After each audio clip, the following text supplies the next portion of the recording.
Welcome back to our new podcast. We had a terrific guest last night at Revolution Hall in Troy, Sandra Joseph, who is a Broadway star. She was in Phantom of the Opera, played the lead female role, Christine, for more than 10 years and 1,300 performances, and has an amazing new book out. It's called Unmasking What Matters, and it's something you should get your hands on. It's a good read, and it tells you about the straight line that we all have to success. Oh, not exactly. It's lots of bumps, lots of bruises, lots of work. And Sandra was terrific, and she sat down with us, and I hope you enjoy Sandra, because Oprah wills it that way.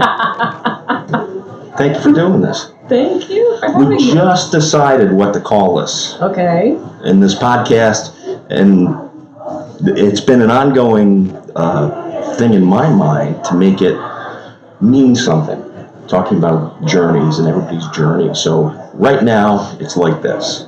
So right now, I'm hanging out with Sandra Joseph, Broadway star, kid from Schenectady. Kid from Detroit. Love it. And that was thank you so much for coming along. And that's been one of the pleasures of being an EO, is having the access and the opportunity to talk to people like you who are immensely talented, but it's not just the talent, it's the work that gets you there. And you told some great stories about the work to get you there tonight. And it started with no a couple of times, didn't it? A lot of no's before I heard the big yes that changed my life. Yeah, and I think that's true of every entrepreneur and every business person, anybody with a goal or a dream. I think it's very rare that anybody is an overnight success. You tend to have to pound the pavement and get rejected and fall flat on your face a time or two or 50. And that was certainly the case for me. I was rejected all over New York before I finally got to play Christine in Phantom. So the folks that you worked with in the past, how many of them were more talented than you but gave up because they fell and they couldn't get back up? Oh my goodness, I have so many friends who moved to New York with hopes and dreams of performing on Broadway, and it's easy to get beaten down by that rejection.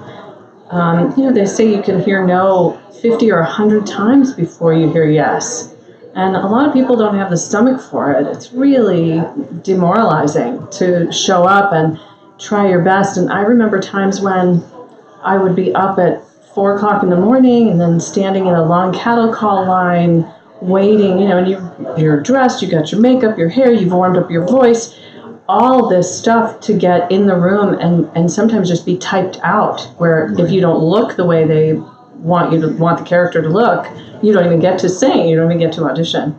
So I have many friends who said, you know what, I don't want to live my life this way anymore. I want to have some more control over my future, and they moved on to do other things. Incredibly talented individuals, but everybody finds their way, and my story is maybe less common. It's really like the stars have to align, and there's no rhyme or reason in some ways, or if you believe in destiny or fate, it has to be in the cards for you.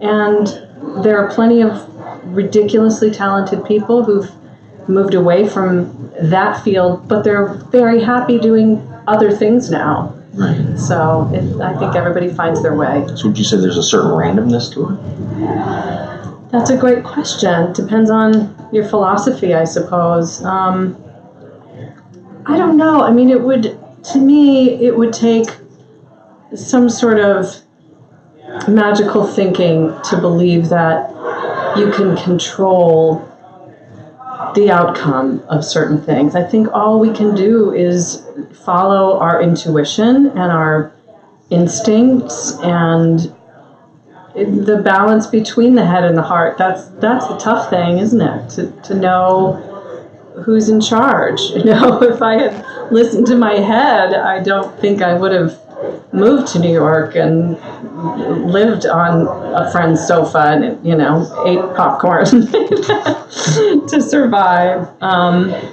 So I, of course, don't know, but I do believe in following what calls to you, and that everyone has that impulse within them.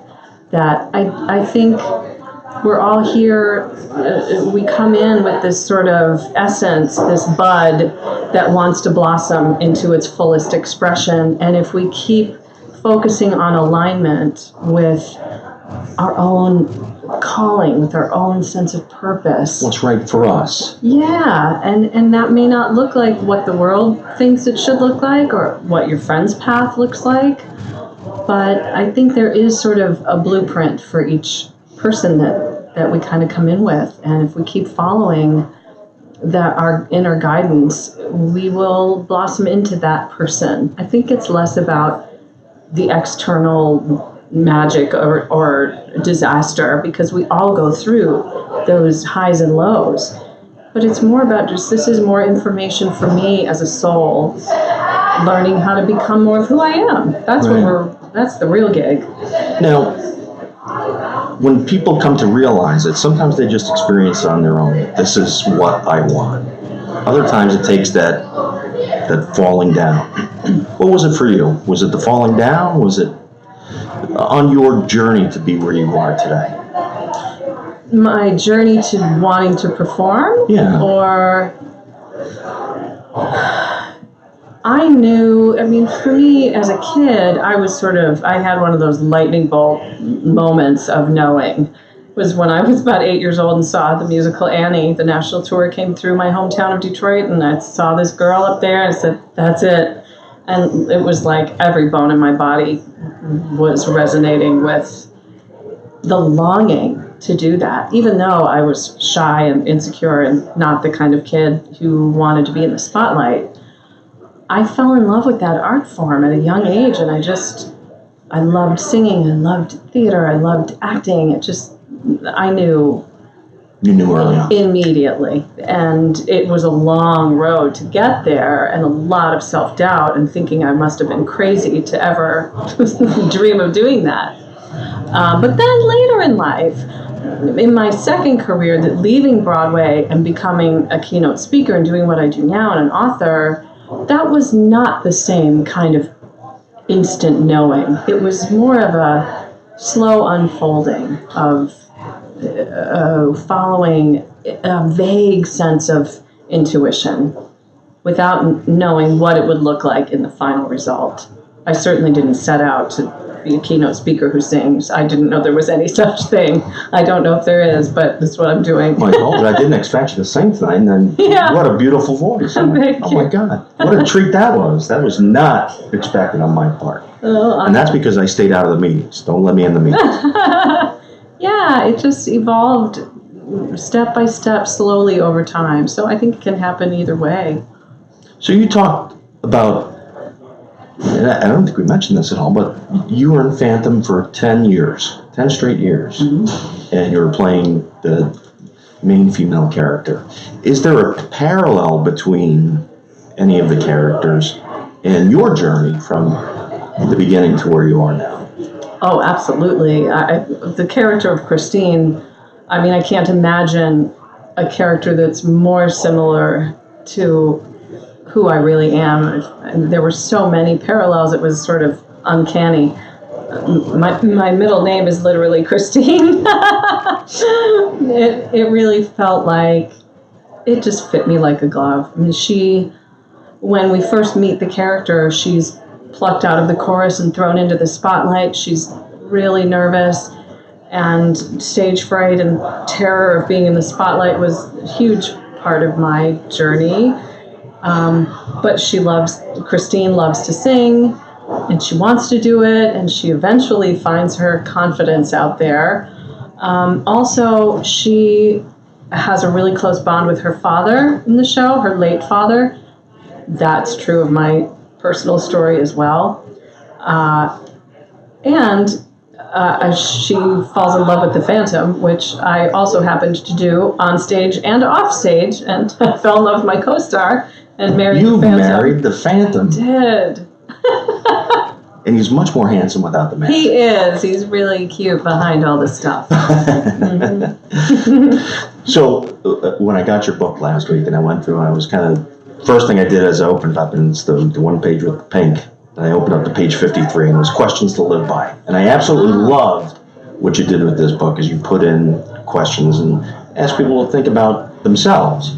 It's one thing to talk about our own experiences. It's how do you treat yourself when you make a mistake? Huge, right? Huge. And this should be taught in schools.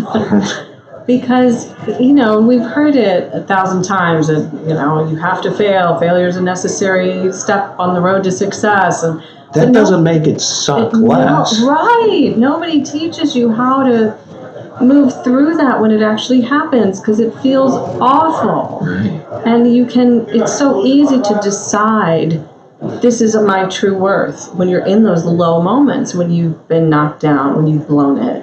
And you think, this is my truth, that I am a failure, period, end of story. So, but we're all going to blow it if we're taking risks, if we're going toward things, we're trying to grow at all, and that never stops throughout our lives. So what do you do when you blow it? Either things don't go your way, or you trip over your own 2 feet and make a big, fat, embarrassing mistake. What do you do? There's a lot of talk now about mental toughness. That's a common phrase, and some people really resonate with that. For me, maybe it comes from being an actor and recognizing the value in dropping the mask, being vulnerable, letting all of your emotions have a place. But toughness, to me, mental toughness, feels like putting on armor. It's not real. Well, maybe that works for some people, but for me, what helps more than that is allowing myself to feel the sadness or the regret or the embarrassment, as awful as it is, the vulnerability, really, and to meet that with self-compassion, to learn how to be really kind toward myself, to be a friend to myself instead of my own worst enemy. You're a loser, you're a failure, you messed up, how you suck, all that stuff. To speak to myself and treat myself with the same care and kindness that I would treat a friend. I think that is a practice that we all need to learn. So, you audition for fandom. You get it immediately. You become a big star. Yeah, overnight success. Is that the way it happened? No, it took me years of rejection and failure and survival jobs and being broke, and even once I got the audition, which was hard in and of itself, once I got my foot in the door, I was so terrified, so nervous. I did not perform my best, and I did not get the part the first try. I did not get the part the second try. But the second try, what I was intrigued by, was that you had your own armor up. You had your own mask on, trying to be something that you thought that they wanted to see. Exactly, yes. And how many of us do that? We try to be what we think whoever the they might be, what they want us to be. We think we know what they want, so we try to embody that. And it's a recipe for disaster much of the time. You end up getting in your own way. And yeah, I just really tried too hard. The most important thing in a performance is authenticity, is that you believe that person really is that character. And it's a subtle, fine line between being really engaged in the character and putting on a show and being phony. And we see that in all relationships. What we're all looking for ultimately is the ring of truth in other people, the connection, and that requires honesty and dropping the mask. So it wasn't until I learned how to recognize when I was stepping past my own authenticity that I could say, wait a minute, come back. And it's the thoughts that get in the way. I have to prove myself, I have to be perfect, I have to be what they want me to be, I have to get the part. Once I switched up my own inner monologue, what I was saying to myself, and I still come back to this, I don't have to be perfect. I don't have to prove anything to anyone. my only job in all the world is to be authentic and present. And that's enough. And if I'm not somebody's cup of tea, so be it. But my job is to stay true to me. And that I have found is when connection is invited and we start to really see each other, which is what we're all looking for ultimately. You know what I love this afternoon and watching you? When you were singing, you worked through the room, you were looking at different people and you were trying to be present, was the sense that I got with those individuals. Then we didn't have a big group, but you seemed to be looking to make that connection with people beyond performing for us. Is that accurate? Yeah, I mean, when I'm telling my stories, when I'm talking, I am making eye contact with everybody. I thought more when you were singing. I was watching and I'm like, you're...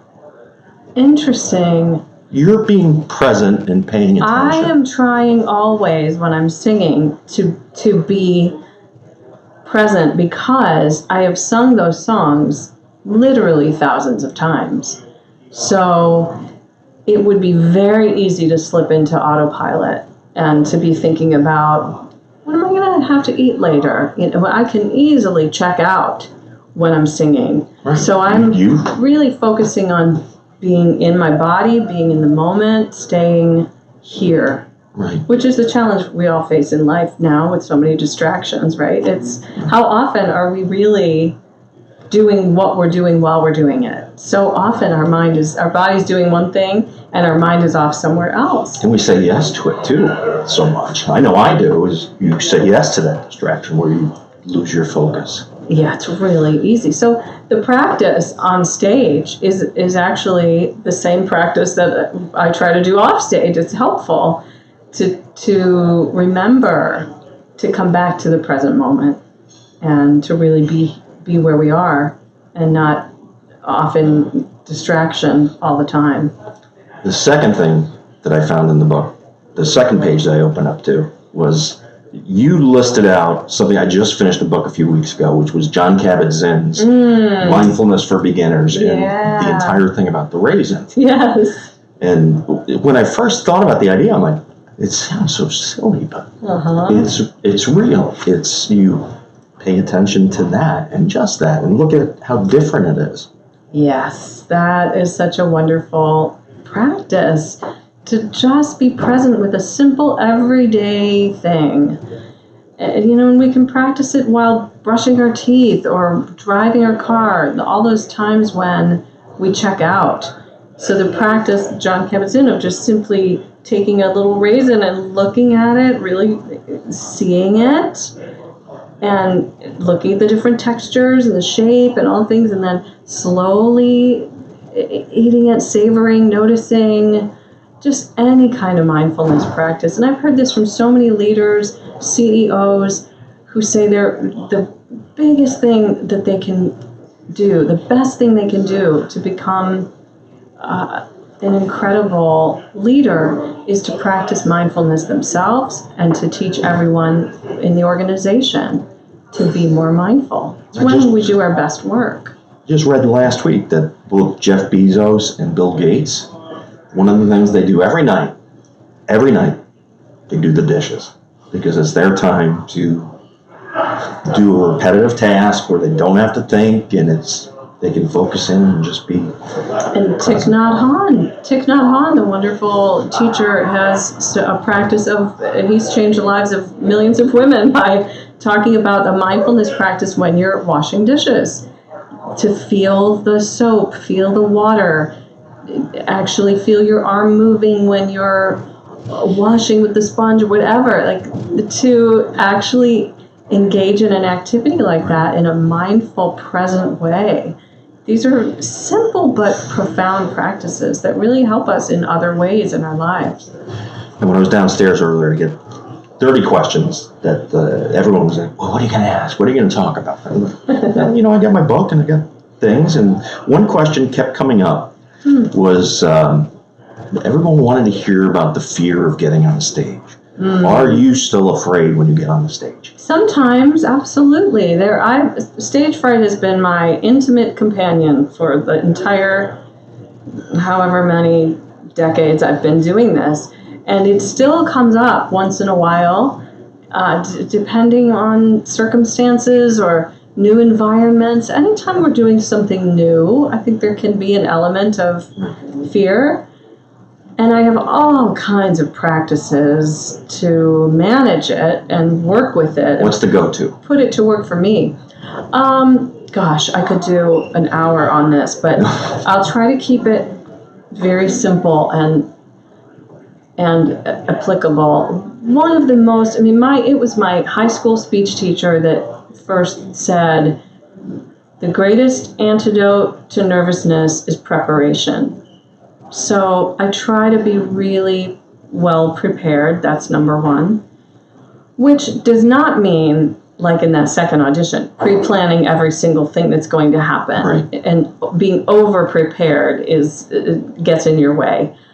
But knowing that you've done the work and it's going to be okay, you'll get through it because you've put in the hours, you've rehearsed.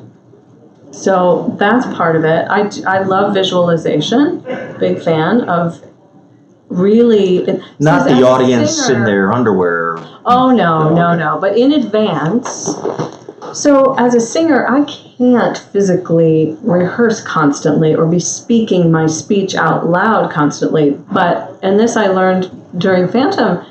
Like if I was coming back from a vacation from the show and I would do a mental rehearsal before I would get back out on that stage. So mentally rehearsing how you want it to go is incredibly powerful. And there's research to back this up too. Did a study with basketball players measuring their free throws.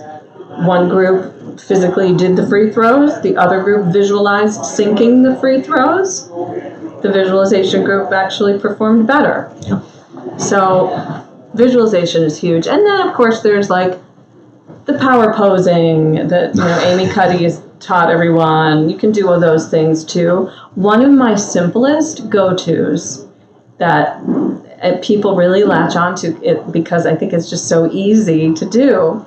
There was a study done on generosity. So that might not seem like it has anything to do with stage fright, but the truth is, anytime we're getting in front of a group or sharing something in some way, obviously our highest intention is to be of service, to make a difference, to gift, to give something that will be a benefit. And there was a study done where people were given candy and they were put in an elevator and they got off the elevator. The two groups, the only difference was one group was holding a hot cup of either tea or coffee or hot chocolate, holding hot liquid in a cup. The other group was not. And then they got off the elevator, they gave the candy, some of them gave the candy away, others kept it all for themselves. What they found was, and you can look up if you Google warm hands, warm heart study, you can probably find this, and I may be getting some of the details wrong. But the basic gist was, there is some connection between warming our hands and being more generous. They gave away, the group that was holding the hot liquid gave away more. So to shift out of my own self-consciousness, I often will hold a hot cup of tea or coffee before I am introduced, before I go on stage. I just hold it in both of my hands. I might sip it, I might not, but just warming my hands like that puts me in a state of mind that I'm here to give. I'm here to be generous. Interesting. I'm not here to win approval. And that distinction is huge for me. It's huge for anybody. Yeah, so that's such a simple little trick of the trade. Hold a hot cup of tea. You've given me a great gift today. Oh, thanks. I'm grateful for you to take some time out of your schedule. I know you've got a lot going on. It was a great honor to have you here today for our Entrepreneurs Organization in Albany to talk and to sing and to just share. On the back of the book it says self-help. It really should be experience share. And you shared your experience today. Thank you. And grateful for that. Thank you so much, Sandra. Thank you. It's my pleasure. Really appreciate it.